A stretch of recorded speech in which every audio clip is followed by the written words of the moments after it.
What's the worst thing your partner has done to you that you've forgiven them for? Write in the comments what you think about it. What happened to you? Enjoy the show. Story 1. Monday morning a few years ago, after the school run, I got back home to start cleaning the house. I reached round for a Hoover bag and my left knee completely dislocated. It was the worst pain ever. I was screaming the house down. My 13-year-old daughter was at home and rang my partner to tell him. He was out shopping for snacks to take to the golf course. He could hear me screaming and crying in the background. I managed to pop my knee back in by the time he got home, but realized I still needed to go to A&E. He was only concerned about his game of golf and still went to play while I went to A&E on my own. I sat in A&E for about 5 hours and he would call me telling me about this and that shot, not really arse, to ask how I was. I was sent home on crutches with a huge knee brace. The next day he didn't even help me get the kids ready for school, and then he left me. Like literally said, "I can't do this," and left. In my greatest hour of need. We got back together a few weeks later and are still together now, but honestly, it still bothers me so much that he did that. Story 2. My partner left me alone at Disneyland, where my phone didn't work and I'm disabled. He was excited to see the fireworks light show, ran off into the crowd to find a good seat. I tripped over a pylon I didn't see and smashed the shit out of my knee while 2 Disney workers scolded me for attempting to pass the line.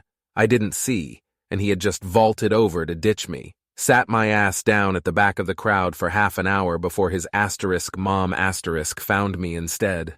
That whole Disney trip was cursed. It was like 2 weeks before COVID hit. Story 3. There's many things, yet the worst one is probably him cheating through text. I think I forgave him at the time because of the fact I was still looking through rose-tinted glasses in our relationship. The girl he cheated on me with was both mine and his ex. She dated him after me. He still tries to defend what he did with him, trying to get her out of her situation, and he feels like he owed it to her because he ruined her life in high school. Story 4. We had just gotten home late at night after drinking with friends. My partner, now ex, was so pissed off at me about something trivial that they threw their phone at me out of anger. It misses me, but left a hole in the wall where it hit. I went to hide in the bathroom, and they kept berating me over text. BTW, the thing they were mad about is that they told me to decide if they should drive us home, drunk, or if we would get a lift. I said I wanted a lift, but what made them mad was that I asked, "Is that okay with you?" after they told me to choose. We dated for another 2 years after that. I don't think it was a very healthy relationship. Story 5 yelled at and belittled me for 12 plus hours as we drove back from Florida. When I say yelled, I mean she was screaming at me over every little thing I did. All of this started because I didn't want to go to a gift shop and waste money because we were struggling financially and the vacation was already hella expensive. Then I made a wrong turn trying to get to some attraction she wanted to go to on the way back. She took as me not wanting to go to it even though I was just bad with directions. After a few days, we talked it through. She has several mental health conditions and we're mostly good now. Story 6. Not done, but said. For context, she has a daughter. Her daughter is not mine by blood, but I have always treated her like my own. One thing that I'll never forgive her for was when I asked if she wanted me as a parent to her daughter. When she said no, I thanked her for her honesty and headed to work. Needless to say, I haven't seen her daughter in the same light since that happened. Won't go into details as to why we had that conversation. To this day, it still haunts me. Story 7. He closed the door on the neighborhood cat, who liked hanging out in my place. He smooshed the cat pretty thoroughly. I can forgive the occasional accidental, light smooshing of a cat. Admittedly, she shot like lightning towards the door. But to not show a note of regret? Oh, wait. You said things one has forgiven the SO for. Sorry, I haven't forgiven the SO for being flippant about smooshing a cat. He has much to atone for, and there's a whole lot to change before he becomes we. Final note. Cat is okay. Kitty was always okay. I just saw huge red flags that he wasn't regretful that he hurt a little creature, even if it wasn't his fault. Just apologize and try to make the world right. Story 8. Shouted at me whilst on vacation with my parents and in front of them because I had a project deadline, already gave him what he needed 4 days before, and I really needed his help finishing it at that time. Also, before all of this, I don't like passing my workload onto others, due to my trust issues and because of situations like this exactly, but he really insisted, even though I kept declining. And then this happened. He did say sorry after the vacation, so it was all fine, but I think if I can rely on him with something again. Story 9. My wife, when her and I started dating exclusively after being FWB for a few years, got into a fight about something, and the argument lasted well into the night. She proceeded to act like the most immature chick, and I nearly dumped her and said it wouldn't work out. Luckily, she snapped out of her immature cycle and apologized pretty sincerely, wrote a long, thought-out letter, and sat me down and told me sorry, and she's never done stupid shit again. Details. After arguing for a long time, she proceeded to tell me, "You're sleeping on the couch," and I laughed and said it was my house, my bed, and she welcome to sleep there if she didn't want to be beside me. She huffed and puffed and went to the living room. About an hour later, I heard her talking on the phone with one of her guy friends who was trying to get her to come over, and she was playing coy. She was obviously to get me jealous. Then when I got up early to go to work, I was on the can and saw those stupid cryptic social media posts girls do with some inspirational quote from some song showing that she obviously was having issues with whoever she was in a relationship with. And of course, all the thirsty guys commenting and her GF's issue words of support. Then I got to work, and she texted that she was going to go for drinks after work, and she was going to go to her place to sleep. And then, of course, the social media post where she's with her friends in a bar, but there's a man's leg in the picture in one of them with some hashtag bullshit about chicks before dicks. And conveniently, her phone goes dead. Etc. A few days later, we had a serious talk, and I just told her straight up that we probably are not going to work out if this is how she deals with conflict. She played ignorant, and I cut her off and said, "Like this, you're doing all the predictable dumb girl shit, save your energy." She went quiet, and we just started to get ready for bed. A day later, she gave me a giant letter about how she felt about me, why she did the silly girl shit, how she won't try that bullshit again, and asked me to give her a bit of time to grow up and learn better conflict resolution. And then she restated why she was originally pissed off in a logical fashion and asked for a redo of the argument. Story 10. Relationship ended for multiple reasons, but this still really rankles me to this day. I was dating Mike. Back when I was in high school, 10 years prior, I dated Dave. We were friends prior to dating. We dated about 3 years in HS, and my first year of college, the relationship ended. We lost touch for a few years and then reconnected as friends, which was where we started in the first place. I mentioned, in passing, to Mike that I'd spoken to Dave on the phone, not even thinking it was an issue. He knew Dave and I had dated a decade ago. Mike went crazy and, long story short, forbade me to see or talk to Dave anymore. First off, WTF. Second, I'm an independent person. No one can forbid me to do anything. The very thought was laughable. After I picked my jaw up, I looked at him and said, "First off, no one tells me what I can and cannot do. Only I make that decision. Secondly, do you think so little of me that you can't trust me to talk to a guy I dated 10 years ago? Trust me, if I wanted to be with him, I'd be with him. Are we clear here?" Mike didn't mention it further, but the damage was done. It made me see him in a very different light at that point. Story 11. The exact message he sent me in 2021 that I still think about to this day. I was talking about some weight gain and how I felt insecure.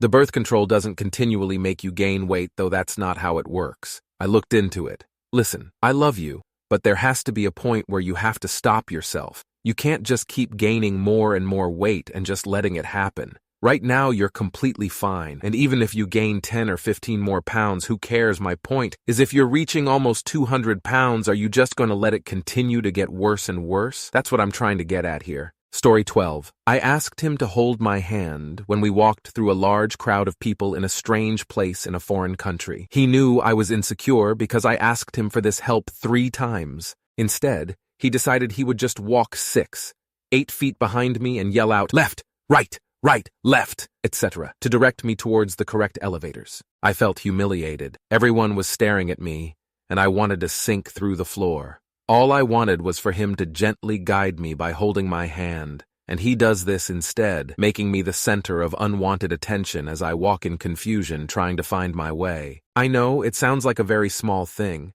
Maybe it's even amusing to some people, but to me it was totally embarrassing and frightening, and I'm still working on forgiving him for it. Not that he ever asked for forgiveness or even apologized, but this level of forgiveness takes a while, and it's not for him, it's for me. Story 13. Told me I was a bad mom. Thing is, I was struggling at the time and did need a wake-up call. I was depressed and checked out. I needed to hear it, but the way he did it was very harsh, in a moment of frustration and anger. It's the only time he ever raised his voice at me. Once things calmed down, I was a blubbering mess. We had a more productive conversation. I forgave him because it wasn't like him to lash out, and he apologized for the way things were said. Story 14. A very long time ago, I dated this girl in our friend group. To make a long story short, we made each other miserable, and I was so young that I had no idea about love and relationships. I held that anger for a long time. A lot of things happened to me at that time, and I started to learn more about why people do certain things and why certain things don't work out for relationships. But the most important factor was one of our friends died suddenly. We're both friends with her, and I just kind of decided I'm so tired of being angry, and our friend wouldn't want us to fight. Story 15. Lied to my face and by omission, about different drugs he was on /taking/buying, about losing a job which we depended upon for financial survival, about his sobriety while driving our child, lied about working, refused to work, poorly hid drug and alcohol use, abuse, maxed out a few of my credit cards, in my name only, and didn't tell me when they were declined, maxed, just silently returned the cards to my wallet. I currently have $30K of credit card debt. Relies on me to be the primary parent, so he can come and go at any hour, without pausing to think about childcare, making it impossible for me to rely on him to help with childcare while I work outside the home. Still figuring out how to work and be the primary parent. Belittled and berated me in front of our child many times, and once one of his friends accuses me of cheating or being shady, goes through my phone. Meanwhile, I don't know where he is the majority of the time. But I'm almost always with our child at home or at a child-related event. Had an AirTag on my keychain to track me for a while. Flips out if he doesn't know my phone password, I don't know his. Cajoles me into a sense of hope and then ruthlessly rips it away. Sabotages every birthday, Mother's Day, or poignant anniversary. Weaponized incompetence. Has tricked everyone in our lives into believing he is a sweet, kind, charismatic guy. And he is sometimes, but sometimes he's terrifying. Has bought and brought guns into our house against my objections based on gun violence stats, and our young son in the house. Abandoned me and our son during and directly after a mass shooting in our neighborhood. Threatens to rehome our pets. Pantomimes hitting our kid, me, the pets. Super hilarious. I'm just kidding around. Story 16. He has forgot my birthday once. 2. When he was installing our pool, he had to shape the bottom with a shovel. It was really wet and sticky ground. He ended up frustrated and threw the shovel. It bounced off the side and hit me in the leg, bruising it. 3. When I was pregnant, he thought it was funny to slap my thigh with a fly swatter. It hit harder than he thought. It was red and hurt like hell. I was emotional and cried. 4. We went on a trip to another country and only brought a certain amount of cash with no way to get more. He wanted to buy a certain item and fell in love with a much more expensive version. I had picked out something small for myself. We couldn't afford both, so he got what he wanted, I didn't. Now he does lots of thoughtful things for me as well. Forgiving doesn't mean forgetting. He cleans my car off in the winter, does dishes sometimes, will throw a load of laundry in, will buy me flowers for outside for my flower beds, etc. Story 17. Rant here, but I'm bored and feel like writing enjoy story time. Or don't. W.E. They, them, and I have been together since sophomore year in high school. I was 15 then. I'm 27 now, but in senior year of high school, we hit a rough patch. To be fair, it was mostly my fault, for a couple reasons. I think I had become somewhat complacent in our relationship, and stopped working as hard as I usually did to make sure they knew they were special.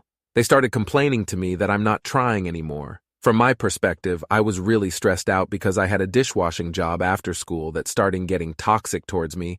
I was panicking about college, and my dog I had since I was 5 passed away. It sounds weird, but my dog dying was the hardest thing I've ever had to cope with. My then told me that there is a guy in their cooking class that is trying to flirt with them. I was told this teasingly at first. My would often tease me like that, it was fine.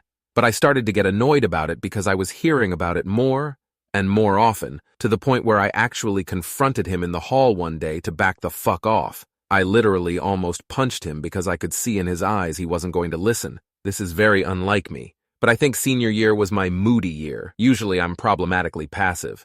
My best friend was also becoming a big pothead. I never tried, and I didn't want to get into it because I found him annoying about it. But I was curious to experience it. My SO told me not to, and I said I wouldn't. But one day when we were hanging out, he had me rip a bong. I became uncomfortably high, had a panic attack, and I fearfully texted my SO. They were so upset at me that they actually dumped me. I can't deny I deserved it. But the next part is where I felt they hurt me. Literally, the same morning I got dumped, I saw that they updated their Facebook status to in a relationship with the guy that was flirting with them. We were literally still talking over text about what happened when I saw that, in my head, There was still a chance we could stay together.